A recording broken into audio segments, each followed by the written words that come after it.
Hi అండి, ఎలా ఉన్నారు? ఈరోజు మనం స్వయంభూ అర్ధనారీశ్వర స్వామి ఆలయాన్ని దర్శించుకుందాం.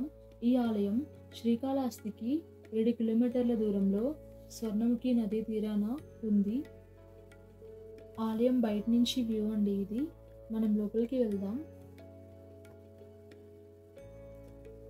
నందీశ్వరుడు స్వామివారు. ఇక్కడ స్వామివారి పేరు విజయేశ్వర స్వామి, అలాగే అమ్మవారి పేరు శివగాంబాదేవి. స్వామివారి ముందు భాగంలో కనిపిస్తున్నారు కదా, మనం అమ్మవారిని అద్దంలో దర్శించుకోవాల్సి ఉంటుంది. శివలింగంకి వెనుక భాగాన అమ్మవారు ఉంటారు, శివగాంబాదేవి. ఈ ఆలయం స్థల పురాణం ప్రకారం పూర్వం శుభగా విజయ అనే ఇద్దరు దంపతులు ఉండేవారు. వారిద్దరూ పరమ శివభక్తులు.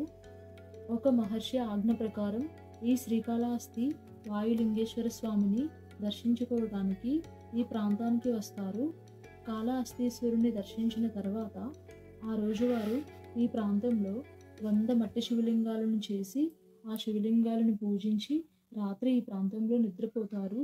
ఆ దంపతుల శివభక్తికి మెచ్చిన పరమేశ్వరుడు వారిద్దరికీ స్వప్నంలో సాక్షాత్కరించి ఆ పార్వతీ పరమేశ్వరులు ఈ ప్రాంతంలో అర్ధనారీశ్వరులుగా కొలువై ఉన్నామని వారికి చెప్పగా ఏర్పడ్డ ఆలయమే ఈ అర్ధనారీశ్వర స్వామివారి ఆలయం. ఆలయం గోపురం అండి.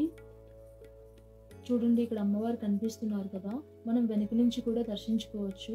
ఇది నేను ఇంతకు ముందు తీసిన పిక్ అండి, అమ్మవారికి అలంకరణలో ఉన్నప్పుడు తీసాను. ప్రజెంట్ ఈ ఆలయం వర్క్ జరుగుతుందండి. ఆలయం బయట నుంచి వ్యూ అండి. ఈ క్షేత్రం నాగబంధంతో అల్లుకున్న అర్ధనారీశ్వర స్వామి క్షేత్రంగా ప్రాముఖ్యతగాంచింది. ఈ ఆలయానికి క్షేత్రపాలకుడు నాగేంద్రుడు. ఆలయం బయట నుంచి అండి నాగేంద్రుడు ఉన్నారు, స్వామివారు కూడా ఉన్నారు.